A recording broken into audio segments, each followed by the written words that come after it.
Combattantes et combattants, cadres, activistes et compagnons de lutte, je vous dis bonsoir.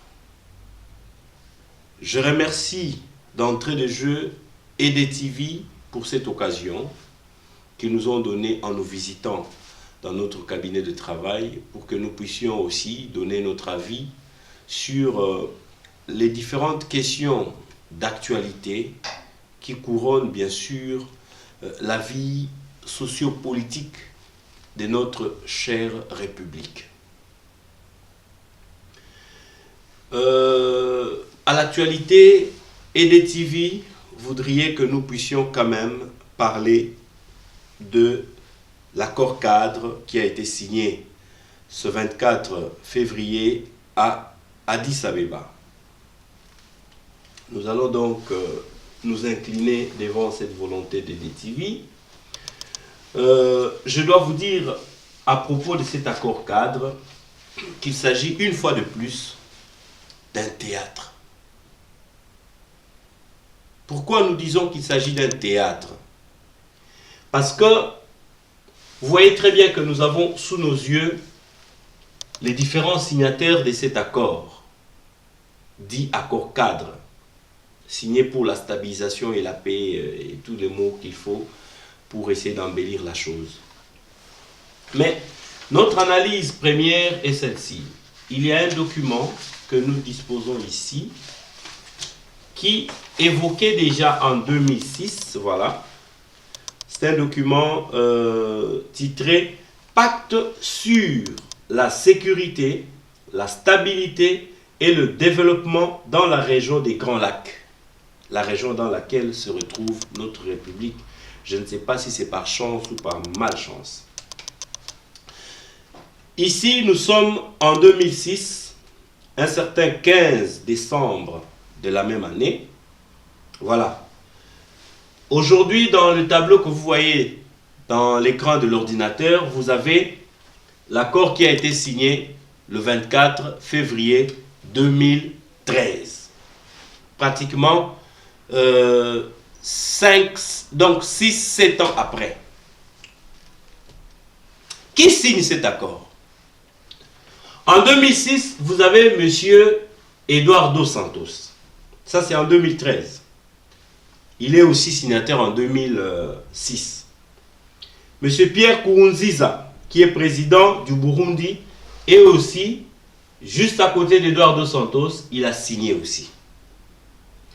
François Bozizé, lui aussi, si nous suivons très bien un peu plus bas, sa signature dans le nouvel accord est là. Voilà. Yoweri Museveni est là. Paul Kagame, n'en parlons même pas, c'est le plus présent de tous les accords.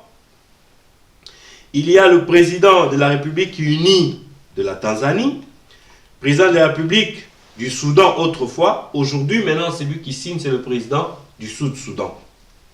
Et aussi, nous avons Levi Mwanawasa, président de la Zambie. Donc, faites les calculs de temps. Tous ces présidents, depuis 2006, ils sont en fonction.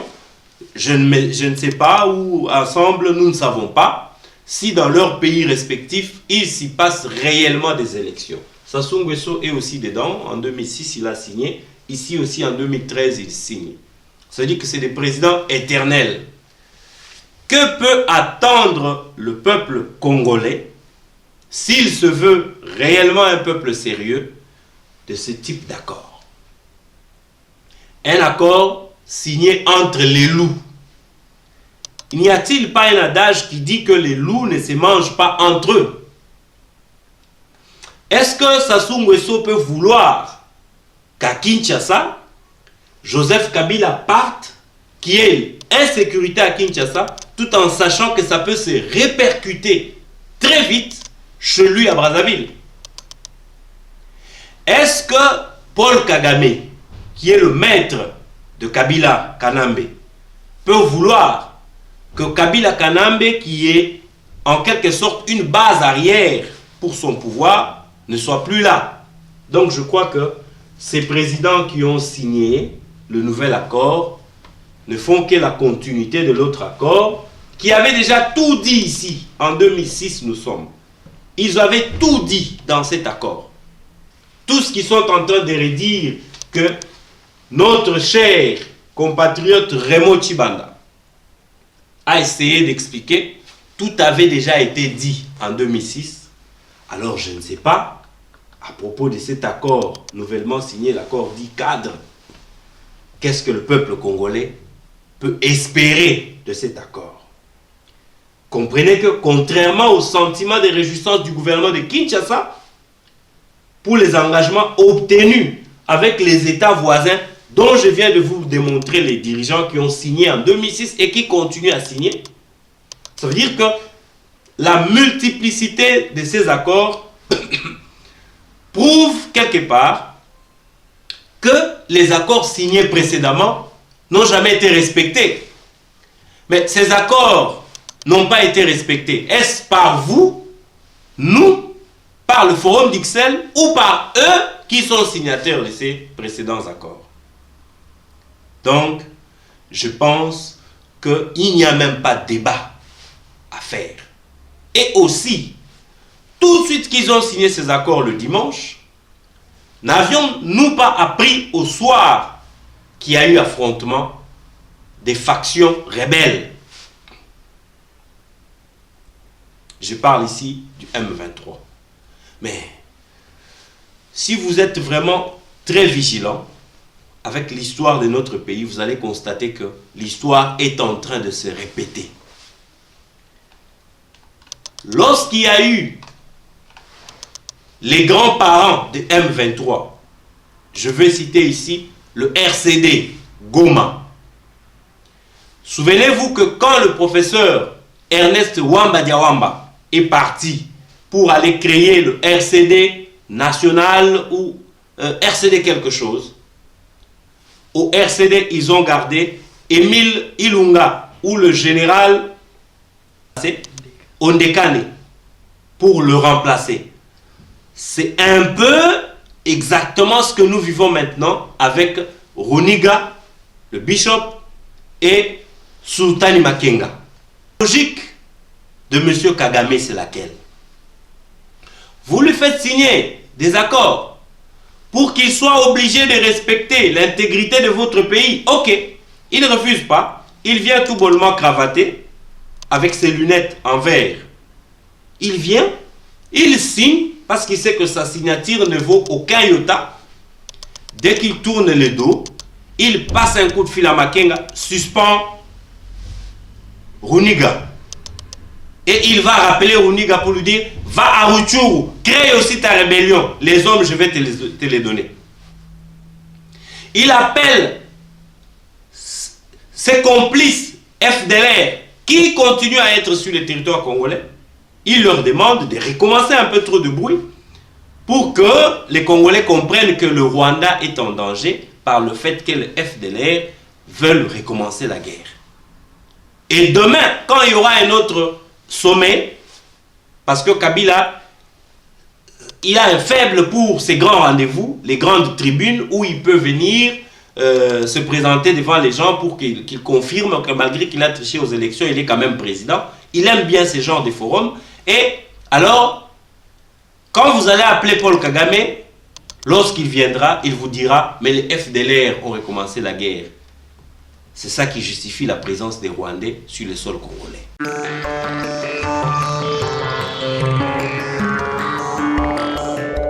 Envie de rester connecté? Cliquez sur edtvrdc.com. Ce qui est dérangeant dans cette affaire, c'est de voir les ministres du gouvernement de Kinshasa, Matata Ponyo, donc ces deux ministres, Mende et Raymond Tshibanda, se réjouir en disant que cet accord est mieux que tous les autres accords d'avant. Il va même plus loin, M. Raymond Tshibanda pour dire que ce qui est bien dans ces accords, c'est que les aspects internes et externes de cette conflictualité récurrente sont mis à jour. Mais de qui ce ministre se moque-t-il? De lui-même, de ses gosses à la maison, de sa femme, ou de nous, peuple congolais, qu'ils sont censés servir? Quand il dit les aspects internes de cette conflictualité, est-ce qu'il oublie que le fait que Kabila appelle les gens à une concertation nationale ou à un dialogue national, c'est un aveu d'échec? Vous avez gagné aux élections, soi-disant. Mais comment est-ce que vous avez tout le temps besoin de la communauté internationale, vous avez tout le temps besoin de l'opposition, vous avez tout le temps besoin des combattants de la diaspora pour discuter avec vous? Discuter avec vous de quoi? En même temps, vous reconnaissez par cet aveu d'échec que vous êtes faible, mais en même temps, vous voulez qu'autour de la table, ce soit vous qui menez le débat. Qu'on vienne, qu'on ne change pas l'ordre institutionnel, parce qu'il n'est pas question, ça c'est surtout Mende, je prends même son ton, il n'est pas question de bouger les institutions de la République, parce que les institutions sont très stables. Monsieur Mende, institution stable, il y a combien de rébellions à l'Est? Ça, c'est une question que je vous pose, vous, monsieur Mende, chargé de la citoyenneté. Dans la citoyenneté que vous voulez nouvellement donner à la population congolaise, c'est de leur apprendre qu'ils doivent s'habituer à des tirs, des chars, des mortiers à tout moment. Qu'ils doivent s'habituer à ce qu'un matin, c'est Rutshuru qui tombe, un soir, c'est Kanyabayonga, et un autre matin, c'est Bunagana, et après, finalement, ça sera Kinshasa. C'est pas grave. Voilà pourquoi nous lisons ceci. La guerre du Golfe. Ça peut nous, combattants, nous inspirer à nous occuper de vous. Ça va nous inspirer à nous occuper de vous. Parce que vous ne comprenez rien. Vous voulez à tout prix être ministre sans administrer quoi que ce soit. Raymond Tshibanda, ministre des Affaires étrangères, ta diplomatie repose sur quoi? Quel est le poids de ta république, de ton pays face aux autres pays? Moi, Congolais, je suis allé à l'ambassade du Congo-Brazzaville, ici à Bruxelles, pour chercher un visa. Vous savez les conditions qu'on m'a données là-bas? D'abord, il faut payer 80 € de visa. Il faut une invitation certifiée et légalisée là-bas à Brazzaville. Alors que, quand on va à l'ambassade de Mova ici à Bruxelles, combien de Belges de peau blanche, je dis bien, viennent à 10 h pour se voir octroyer le visa à 12 h. Et Raymond Tshibanda est très à l'aise à Kinshasa pour nous dire qu'ils ont négocié et il ne faut pas voir les choses que du mauvais côté parce qu'ils sont en position de force et ils sont dans la bonne voie. En position de force, vous signez, votre président signe à 14 h à Addis Abeba et à 18 h à l'Est, il y a crépitement d'armes. Alors, je crois que, chers amis congolais, chers compatriotes, vous qui continuez à gaspiller encre et salive à ces dossiers sur ces dossiers de l'accord cadre, cet accord n'est ni cadre. Je ne sais pas quel terme pourrait diminuer le sens du mot cadre, mais c'est un accord qui est nul et non avenu. Il faut penser à autre chose. Voilà pourquoi je préfère vous amener directement dans le forum d'Ixelles. Parce que c'est ici que certaines solutions vont sortir. Nous, combattants, nous devons nous organiser. La guerre du Kivu, chers amis combattants, il faut lire. Eux-mêmes, des fois, écrivent et mettent à notre disposition. Mais il nous revient de faire des recherches. Nous lisons. Ça, c'est écrit par un kabiliste aussi, Jean-Claude William. Il écrit la guerre du Kivu, vu de la salle climatisée et de la véranda. Allez chercher ce livre. Je ne fais pas sa publicité, mais j'aimerais quand même qu'on lise des sujets qui peuvent nous intéresser. Ici, vous avez les faiseurs de paix au Congo. Toujours le même auteur. On met la photo de l'imposteur et de son compagnon, l'homme qui l'a amené au pouvoir. Soyons un peu sérieux. J'ai demandé aux gens sur Internet de nous faire la liste de tous les officiels congolais qui étaient à la réunion de janvier 2001, au cours de laquelle il a été décidé que Joseph Kabila prenne la direction de notre pays. Qui étaient ces Congolais-là? Parce qu'ils ont un devoir de mémoire devant le peuple. Ils doivent nous expliquer. Ils étaient à 15, à 20, à 30. Ils doivent nous dire comment se sont déroulées ces assises. La décision est partie de qui? Est-ce qu'ils ont eu des coups de fil de l'extérieur, leur intimant l'ordre de choisir Joseph Kabila en ce moment-là, 29 ans, inexpérimenté? Même dans l'armée, il est allé en Chine, il a fait 2 mois. Moi qui vous parle, mon père a fait l'école américaine de l'armée. Ça dit que j'en sais quelque chose. Quelle est cette école militaire où on peut faire 2 mois pour en sortir général? Parce que j'ai suivi Mende lorsqu'il voulait fustiger les autres fils de Laurent Désiré Kabila qui se trouvent en Afrique du Sud, en train de dire que Kabila avait été choisi parce qu'il avait la maîtrise de l'armée. Quelle armée? L'armée qui était dirigée par James Kabarebe. Ces gens-là, qui étaient les officiels qui étaient à la réunion de janvier 2001, nous doivent des explications. Eux, ils étaient dans le gouvernement. Qui avait ainsi décidé que des institutions aussi crédibles de la République finissent par être dirigées par nos voisins? À l'armée, vous aviez James Kabarebe. À la police nationale, aujourd'hui, nous avons Bisengi Mana. À la douane, nous avons Deo Guiza. À la présidence de la République, après tricherie, nous continuons à avoir Kanambe Joseph. Tout ça, il y a les responsables de cette situation. Ça a commencé en 2001. Qui avaient décidé en ce moment-là que la dépouille mortelle d'un chef de l'État vagabonde ainsi de Kinshasa en Zimbabwe, où il devait aller faire je ne sais quoi, parce que nous savons que les Congolais, quand ils sont malades, c'est l'Afrique du Sud, c'est la Suisse. Mais comment est-ce qu'un cadavre qui pouvait aller à Mamayemo à la morgue, ou qui pouvait aller à l'hôpital, à la clinique chinoise à la morgue, prendra la direction de Zimbabwe? Vous qui étiez dans cette réunion-là, vous devez parler. Au plus vous perdez le temps, quand les combattants vont se mêler de cette affaire, ça va vous coûter trop cher. Cheikh Fita l'a dit ici. Vous avez assassiné la démocratie, vous.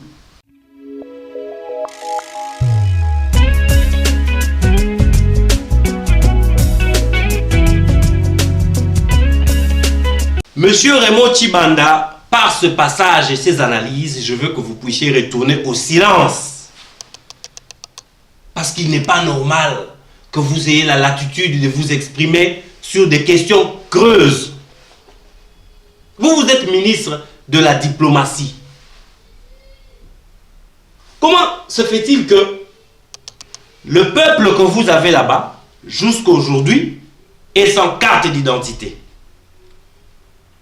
Quand ils voyagent dans le monde entier, les imprimés des valeurs des Congolais n'ont aucune considération.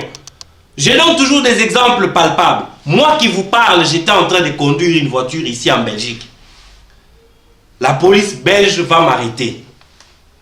Ils vont me demander mon permis. J'ai exhibé un permis de conduire congolais international. Vous savez ce qu'ils m'ont répondu? Ce document n'a aucune valeur qu'à Kinshasa. Mais c'est un permis de conduire international congolais. Qui a la charge de valoriser ce genre de documents, ces imprimés de valeurs-là? N'est-ce pas que c'est vous, Raymond Tshibanda, qui vous octroyez l'audace de dire n'importe quoi à Kinshasa, et votre ministre des Transports? Mais malheureusement, Le peuple congolais est là. Et vous, Raymond Tchibanda, nous apprenons chaque fois qu'on vous avait convoqué par l'ambassadeur des États-Unis à Kinshasa, par l'ambassadeur de France à Kinshasa, du haut de votre fonction de ministre des Affaires étrangères. Mais quand est-ce que Mo Vasakan, ici à Bruxelles, peut convoquer Didier Reynders? Ça veut dire que votre diplomatie ne reste que quelque part comme les chansons que Mende nous chante chaque jour à la télévision. C'est honteux. Ce n'est pas pour rien que notre génération est en train de vivre tout ça.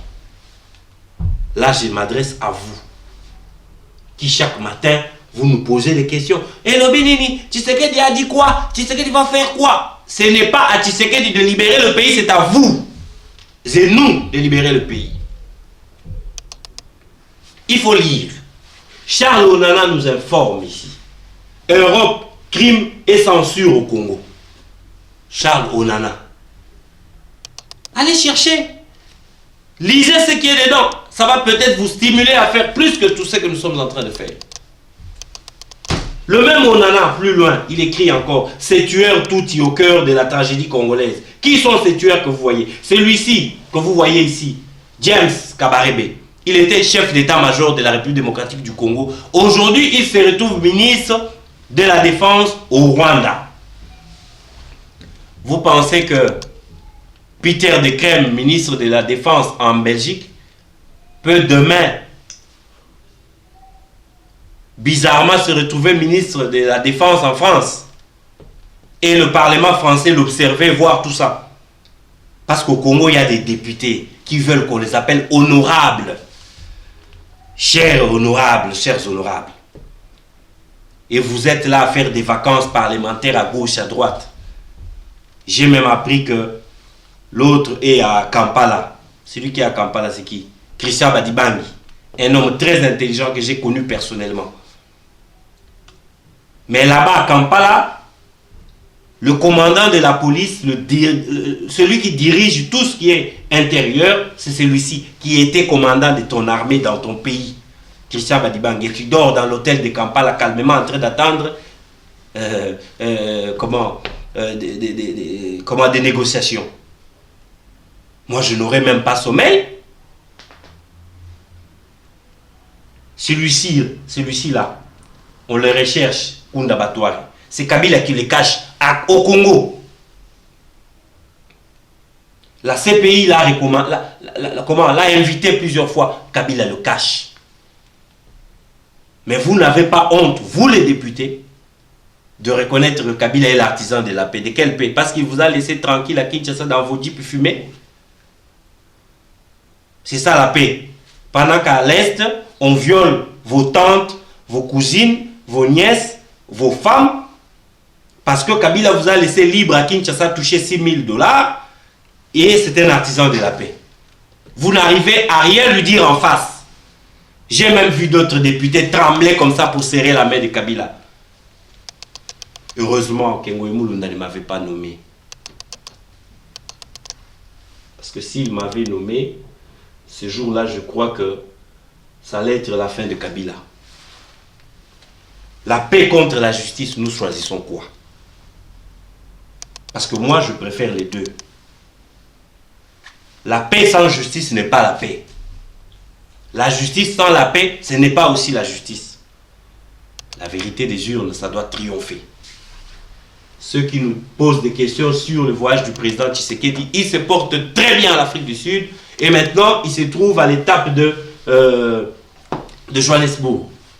Et là-bas, il rencontre des Congolais épris de paix, épris du sentiment de voir leur pays devenir réellement démocratique. Parce que pour le moment, ce que nous avons, c'est la République dictatoriale du Congo. Ce n'est même pas la République démocratique du Congo. J'ai hâte de voir ce pays devenir République démocratique. Mais, retenez une chose, chers amis, ça c'est un message d'espoir. Ce n'est pas pour rien que nous vivons, notre génération, que nous avons vécu tout ce que nous avons vécu. En 2001, le 11 septembre, aux États-Unis, nous avons vécu les attentats. Notre génération a vécu ça. La première Coupe du Monde en Afrique, précisément en Afrique du Sud, notre génération a vécu ça. Ce n'est pas pour rien. La démission d'un pape, en l'occurrence Benoît XVI. Parce que celui qui a démissionné, c'est il y a très très longtemps. Mais maintenant, Benoît XVI démissionne sous nos yeux. Je vais conclure à la fin. Le printemps arabe, nous l'avons vécu, notre génération. La présidence noire aux États-Unis, où vous avez le président Obama qui est à son deuxième mandat. Ce qui était incroyable. Des catastrophes naturelles comme les tsunamis. Qui n'a pas vu ça dans notre génération? Le coup d'état de Kabila Kanambe, un président qu'on assassine dans son palais, je viens de le dire. Et après, on fait semblant et on dit qu'on a été choisi.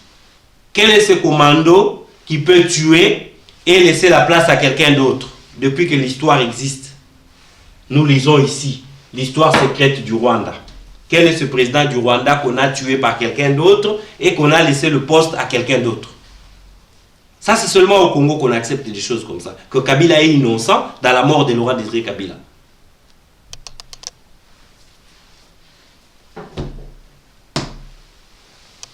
La libération de Nelson Mandela après 27 ans de prison pour que par après il devienne président de la République.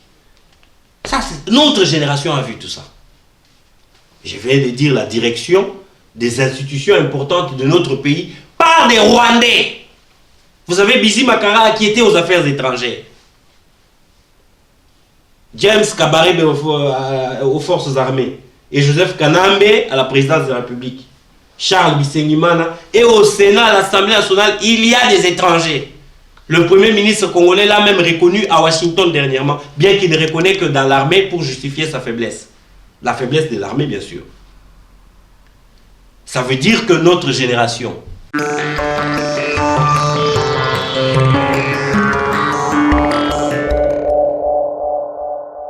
En Afrique, comme partout ailleurs, EDTV, c'est le rendez-vous des internautes. Notre génération. Je ne parle pas de la génération de Tshisekedi Mobutu ou de la génération de Kasavubu Lumumba. Je parle de notre génération. Nous avons eu la chance de vivre tout ce qu'on a vécu.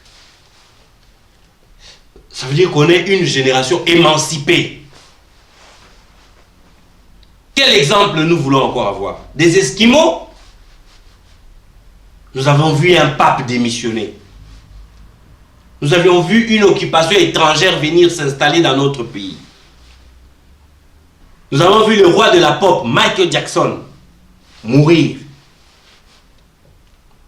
Des catastrophes naturelles, je prends beaucoup plus, tsunami.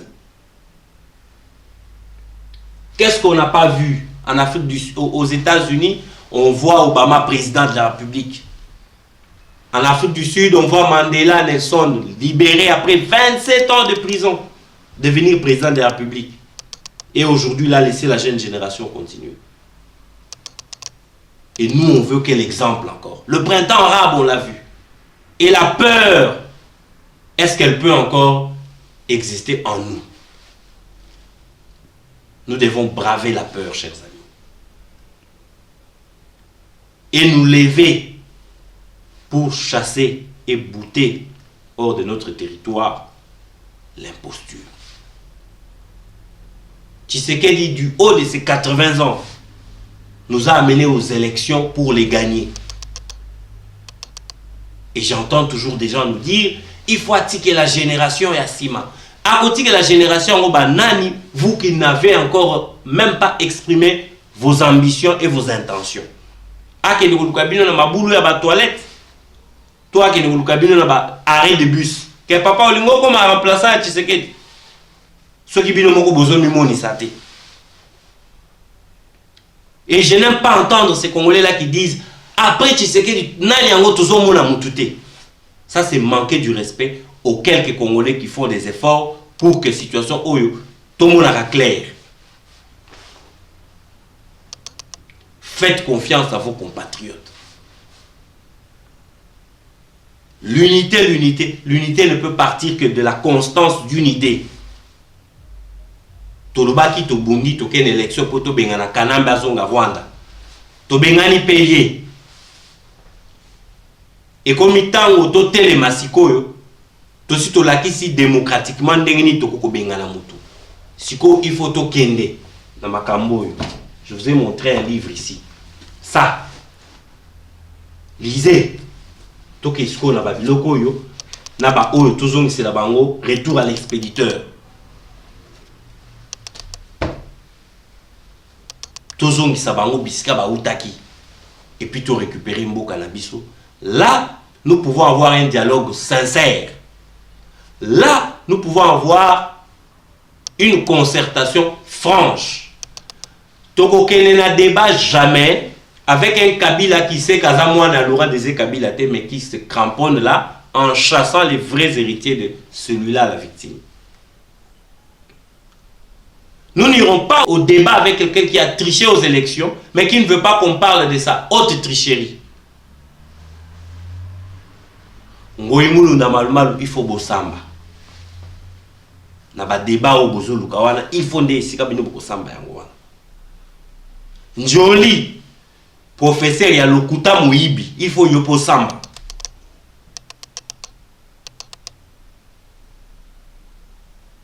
Je crois que l'analyse politique n'a biso alelo tokosuke la wana, mais retenez une chose, le forum d'Ixelles a été un bel exemple que nous sommes en train de vouloir poursuivre.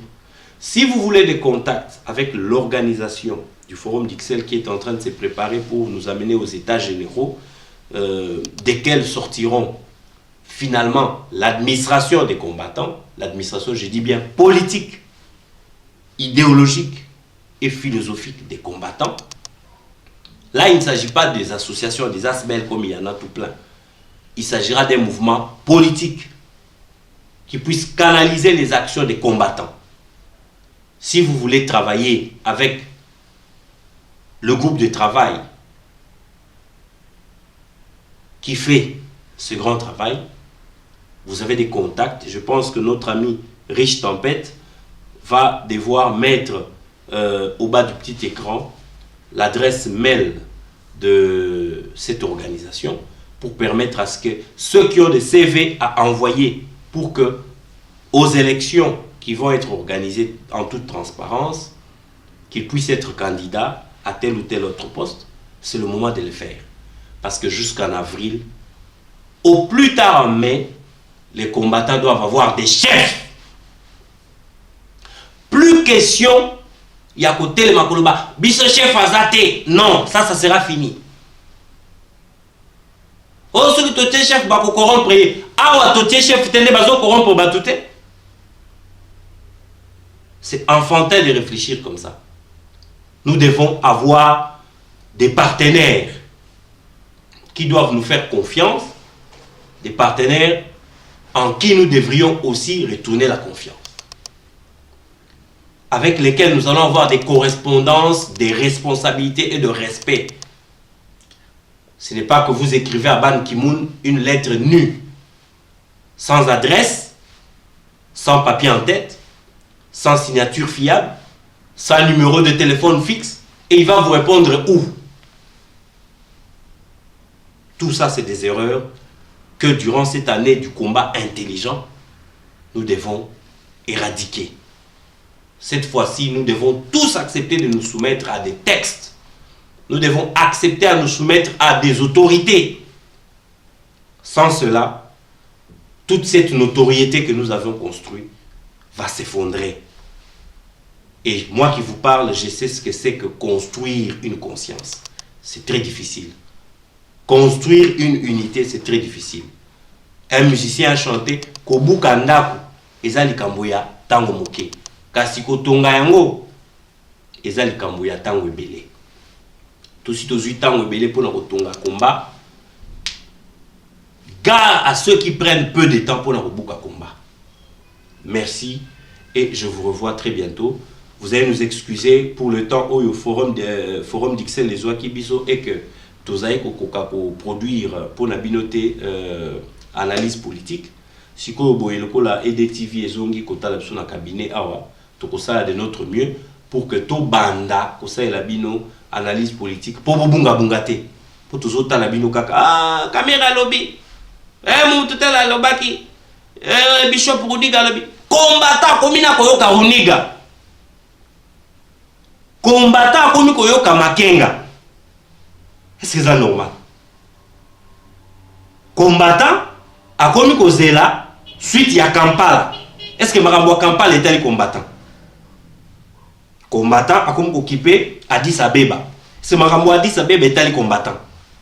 Pour les makambo ya Kabila na baninga na ye ba dictateur oyo ba kolongwaka pouvoir te sauf ceux qui to beti bango masasi.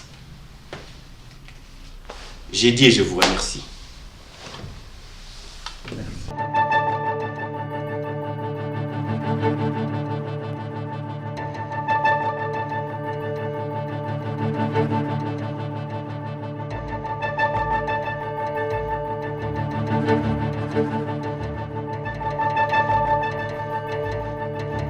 Thank you.